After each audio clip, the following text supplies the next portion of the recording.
The COVID pandemic has cost countless lives. Has it also made the difference between the haves and the have-nots that much bigger? We are talking about how to survive financially on this program. Is it time for a global minimum wage? This is Roundtable.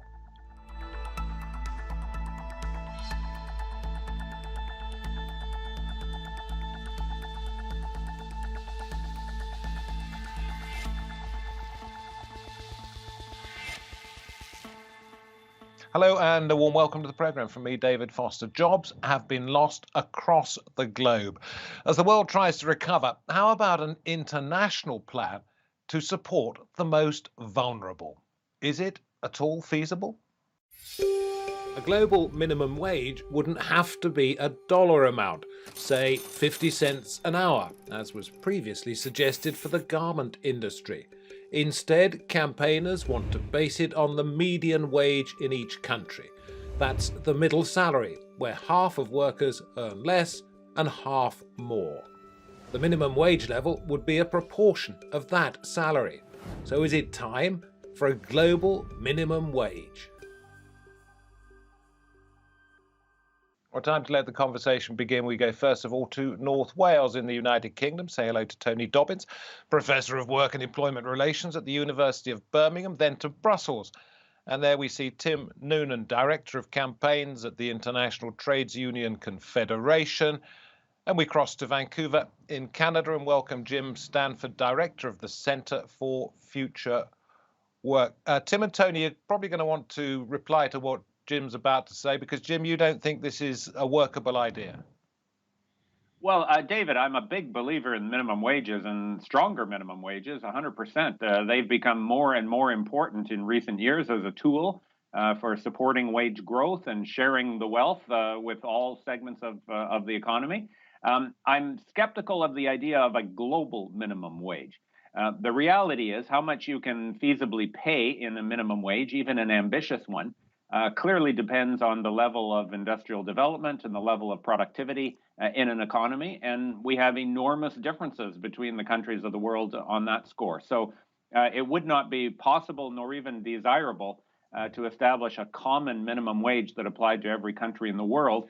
I think what's more promising would be to, first of all, ratify that minimum wages are an essential and normal part of labor market regulation anywhere, and then ensure that workers in every country have the appropriate democratic freedoms, the right to organize, the right to go on strike, so that they can win a minimum wage in their country that makes sense there. Jim, I don't believe the premise of this program is that there should be a minimum wage that is the same in all countries. It is based on the average wage in that country. But is that even workable? Oh, absolutely. The evidence, the economic evidence on the effects of minimum wages on economic growth, on employment, on income distribution in recent years have really shown that minimum wages have very important benefits.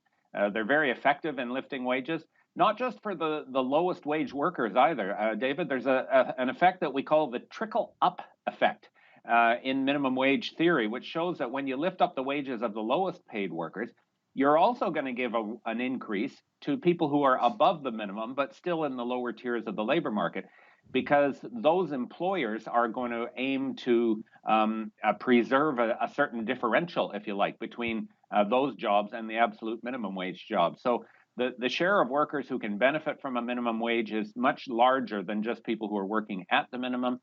And the old kind of knee-jerk argument that you hear from some economists that if you make wages more expensive, well, you'll automatically eliminate jobs. The evidence just isn't there. If you're doing this gradually and consistently over time, and you're building the productive base of the economy as you go, you can absolutely be very ambitious with higher minimum wages in a national setting, and deliver the goods to people at the lower ends of the labor market. Okay. Tony, you don't believe in a minimum wage as such, as I understand it. You think it needs to be perhaps renamed a real living wage? Yeah, but I think as a starting point, there needs to be political commitments at a global level for a minimum floor of wages. A global minimum wage, to provide a minimum wage floor to deal with growing inequality that's associated with globalization. So I would agree that there should be a political attempt to institutionalize a global living wage through maybe giving the International Labour Organization more robust powers to develop things like a global minimum wage and greater enforcement capabilities. But ideally, I think there should be movement towards a global living wage, which more accurately reflects increase in living costs in different countries around the world. And obviously, both a minimum wage and a real living wage in different countries around the world would reflect differences in average earnings for their minimum wage and differences in the cost of living Is there something about COVID at the moment, because however terrible it has been, and nobody denies that, it may perhaps have woken people up to the plight of workers in so many different countries? Because I think what it is, it's something like 81% of the global workforce has either seen their business closed down completely or at least partially shut down. Are people becoming more aware? Is there more talk about this because of what's happened? COVID has sort of magnified existing inequalities in working conditions and workers' rights around the globe. So workers in Europe have tended to fare better with COVID because they have more protections, for example, job retention and a furlough scheme, which has prevented redundancies in many European countries. But if you look at countries like India, I mean, it's shocking what's happening in places like India, where there are very few protections against exploitation and protections against health and safety breaches. Can we throw that to Tim, because you represent, what is it? I think it's over 170 million workers in 150 plus countries. Let's talk about how feasible it would be to implement different policies, or the same policy perhaps, in so many different nations. Well, I think our starting point would be to take both the previous points of view and combine them. We talk about a living minimum wage, and this is really important because in many countries, I think the ILO say it's slightly over 250 million people don't have any minimum wage coverage. That's in the formal economy. In the informal economy, you have 2 billion workers who have no protection, no rights, and who are utterly vulnerable. And what COVID has done, of course, is to expose the existing fault lines in the global economy. We do annual extensive polling of households around the world, in countries covering more than half the world's population. Our 2020 poll showed that 76% of people believe that the minimum wage in their country, where they have it, is not enough. 43% of people are falling behind the cost of living, and 75% their income has stagnated or fallen. And those figures are from just when the COVID crisis was beginning to hit. So it's absolutely crucial that we have, for the reasons we've heard already, minimum wage floors in countries that are real minimum wages that people and households and families can live on with dignity, and that provide a basis for the whole economy. You know, when you invest in minimum wages, when you invest in social protection, which is the other big gap globally, with 3/4 of people having no or limited social protection, which means that they can't, for example, afford to isolate or quarantine if they become positive with the SARS-CoV-2 virus, the COVID virus, then the fragilities and the vulnerabilities are absolutely clear. We also hear from some economists. Tim, if I may stop you there, because the question was about different countries and how practical it is to implement different policies in different nations, or the same policy in different nations. Here's an example. Let's hear from some Nigerian workers talking about a dispute they have with the federal government, which had said it would introduce a minimum wage. Now it's prevaricating and saying, oh, it might just be up to the 36 individual states within the country. Let's have a listen. States that have refused to pay the minimum wage States that have refused to pay salaries on time and owing backlog of salaries. When they are given power to decide what they are going to pay in their states, it means it's going to be a total issues. It's going to be a total problem for Nigerian workers. And before it happens, that is why we are here, to lodge a protest that that bill must be killed immediately or we go on strike. Where you have disparities like that, it's almost impossible to talk about a blanket policy, isn't it?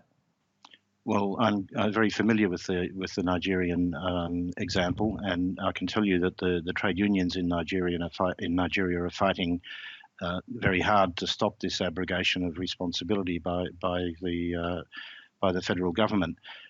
It's really a matter of political will. The international standards are there; they're set by the International Labour Organization.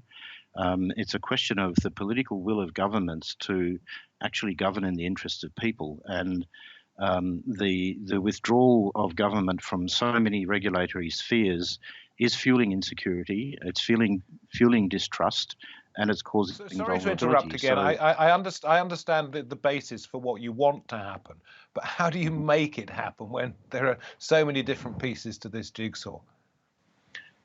Well, we make it happen by organising workers and by collective bargaining and by campaigning for workers' rights in country and also at the international level. But there are also some very big questions that need to be answered by politicians and by policymakers. You know, you have two men in the United States, two individual men who own as much wealth as 40% of the population. There's plenty of money in the world economy, and unfortunately, too much of it is not in the real economy. When you invest in minimum wages and decent wages, when you invest in social protection, that gives an economic boost, and it also addresses the huge problems of inequality. Yeah. So, Jim, same question to you. How do you make this happen? How, do you get unions and human rights organizations to put pressure on global companies? I don't know. Well, Tim is right that the power there will come from workers getting organized and demanding change, both at a national level, as they're doing in Nigeria, and at an international level. And that pressure can be directed at governments. It can be directed at companies that do business in various countries around the world.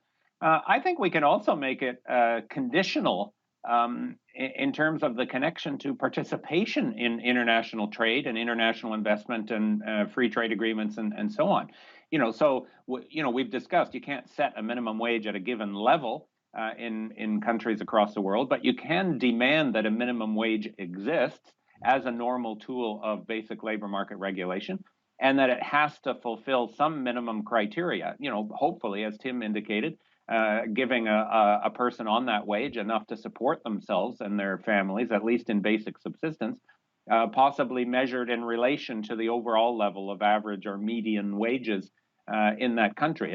For example, an aspirational goal is often held out that a minimum wage should equal at least 60% of the median wage in a country. You could set targets like that, and in that regard, participation in tariff-free trade, the World Trade Organization and other international institutions could be conditional on making sure that those basic standards were met, and that the foundational rights of workers to organize and advocate for change, to form unions, were respected. And countries which don't do that should face consequences. We're seeing that right now in, say, Myanmar, with a dictatorship and rolling back democratic rights, including workers' rights.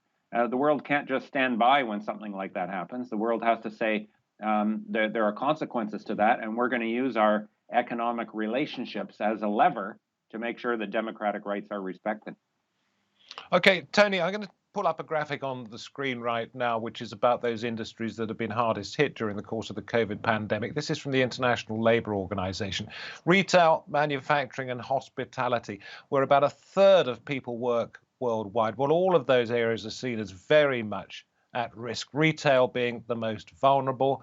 And it would appear that it's pretty much only agriculture, where about a quarter of the world's workers are to be found, that appears to be particularly low risk at the moment. With so many livelihoods at stake, Tony, is now the time that employers are going to listen to this argument at all?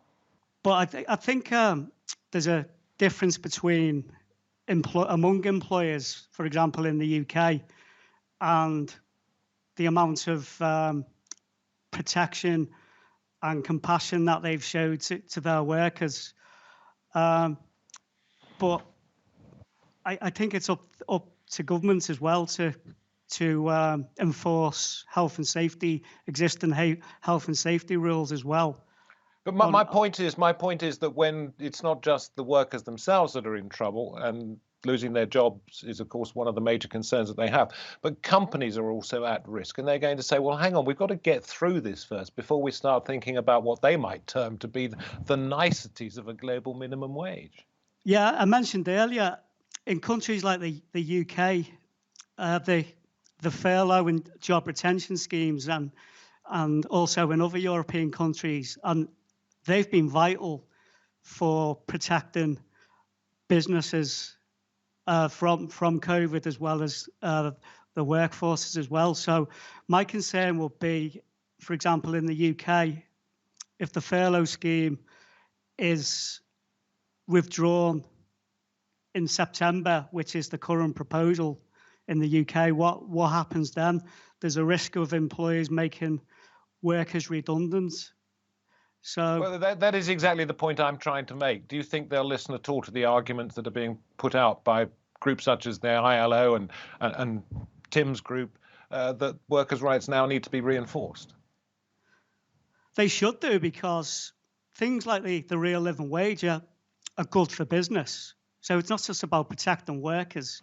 If you pay a minimum wage or a real living wage, our research has shown that it's actually good for business, because you have more committed workers who are more likely to stay around in the longer term and become more productive. So there's potential for mutual gains by protecting workers and promoting and protecting good employers. So we need to avoid a low road of employers that exploit their workers and flout health and safety regulations. Well, let me put that one to Tim, if I may. Tony's there talking about the furlough scheme in the UK ending come the autumn time in different countries. There are different measures, but state support isn't going to last forever. And there's talk of people queuing up in bankruptcy courts, companies going under everywhere. Is anybody really going to listen, no matter how logical your argument is now the time that people are going to say, we have to deal with the here and now rather than the future? We need to put people first in all of this. On the question of how to work through a situation where an enterprise is facing difficulty, that's what collective bargaining is there for. And unions work all the time with responsible employers to deal with these short-term, medium-term issues and to come out with an agreed solution. But it's not through a kind of feudal model of employment that we see in some of these gig companies, for example, that we're going to see the light of day. We're not sure how long the pandemic is going to last. What we do know is that if austerity is the answer, we're doomed. It's got to be about investment, and there's no lack of money in the world to invest, as I said before. So let me ask you about your your 5-point social contract idea. So we're calling for a new social contract, and we have 5 central demands within that. The first is investment in jobs, particularly to tackle the other great crisis which is threatening to wipe out humanity, and that's climate change, but also jobs in the sector and the other sectors that are increasingly vital as this pandemic will continue. Secondly, rights, and we'll be publishing our Global Rights Index at the end of June, which again tracks a 7 to 8 year decline in respect for workers' rights around the world. Thirdly, social protection, that vital buffer for people who fall out of employment, who get sick, who need to isolate because of COVID. Fourthly, equality, and that means gender equality. Women have been much harder hit economically in this crisis, but it also means tackling and fighting against racism and xenophobia and discrimination. And the final point, of course, is inclusion. We are seeing a world that is drifting apart, where rich countries are not doing enough to help poor countries, for example, access vaccines and tests and public health tools to tackle the pandemic.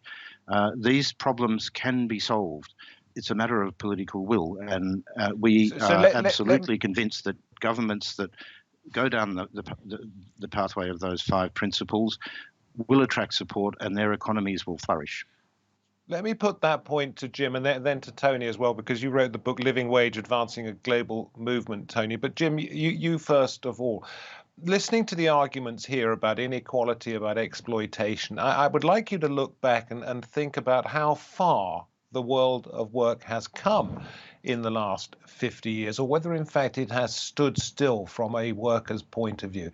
My argument would be that protection now is a great deal better than it was a couple of generations ago. Jim, what do you think? Well, David, I think it all depends on how old you are and how far you can look back in those generations.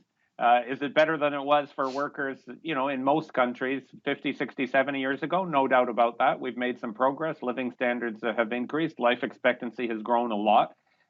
Is it better than it was 20 years ago? There's an interesting question. It is 20, 30 years ago that the kind of trend in international economic governance kind of shifted more towards a tough love vision, if you like, in terms of the Washington Consensus, downsizing government programs, deregulating the economy, both at the national and international level. And in that period, globally, I don't think that you can say that workers have improved, and we should have. We have the potential that's created by new technology and more efficient ways of working and new products and services. Our standard of living should have grown, and I think in that time frame, by and large, it hasn't. And the reason is not any kind of immutable laws of economics. The reason is the changing balance of power, if you like, in terms of how these decisions are made. And you've seen, the rise of very wealthy, very powerful companies and investors, and then governments that are beholden to them, who are implementing a set of rules that's very favorable to private accumulation, but not trickling those benefits down. And the growth that the contrast, David, between the expansion of billionaire wealth during the pandemic and the suffering that most of the human race is experiencing, is really just a stunning example of that contrast. Yeah. So this is my point, Tony. When you look at what work was like in the UK 40, 50 years ago, we were talking about how great it would be to have the 48-hour week. Well, it's down to 40, if not less. A lot of people working from home for obvious reasons. The world of work is not as difficult as it used to be in advanced economies. Shouldn't we simply be looking at the less prosperous countries and saying that's where we need to make the biggest improvements, rather than for those people who are pretty well off anyway? I think we have to look at all countries, the global north and the global south. So in countries like the UK and the United States, the so-called more advanced economies, far fewer workers now have trade union recognition and collective bargaining rights. So even in the UK and the United States, fewer jobs are unionized. What I would say is trickle-down neoliberal economics. I mean, that hasn't worked for many people, and that's evidenced by rising inequality. I'd like to see a return to a commitment to a political commitment to full employment and good jobs and decent work. And I'd agree that there's a need to rebuild a new social contract, a global social contract based on the 4 pillars of the International Labour Organization. So I would like to see a more multilateral global approach to improve workers' rights around the world, and given the International Labour Organization more robust powers to enhance global labour standards in every country. Okay. Just a final quick thought, if I may, from you, Tim. We don't have very much time. My point is that shouldn't we be concentrating on the poorest of the poor rather than the relatively well off? You should be looking after those Nigerian workers who haven't got a clue what's going to happen to them next. You should be looking after garment workers in Bangladesh, etc., etc. It's not time to call for a global minimum wage. It's time to say these are the people, the only people we really need to help. No, we need to be there for every worker and for every person. Your question about good and bad and the historical question also depends on who you are and where you are. If you're a worker in an Amazon warehouse in the United States, you have to pee in a bottle. That's hardly dignified work. So most of our effort, obviously, as the ITUC, is on the least wealthy countries and where the greatest challenges are, and undoing the dictatorship and the murderous regime in Myanmar and so on. But we can't afford to forget any worker. We need to lift all standards, and we need the purchasing power, and we need the solidarity of workers who have better jobs, whether they be in richer or poorer countries, to help everybody. So that solidarity message is what we're all about, and no single worker should be left behind. Okay, the point you're all making, I think, is that everybody counts and everybody needs a better chance. I have to say thank you very much indeed. We have run out of time, but much appreciate your expertise and the fact that you made yourselves available. Thank you. And wherever you happen to be watching this edition of Roundtable, time for me to say thank you for giving us a little bit of your day or night or wherever you happen to be watching this program.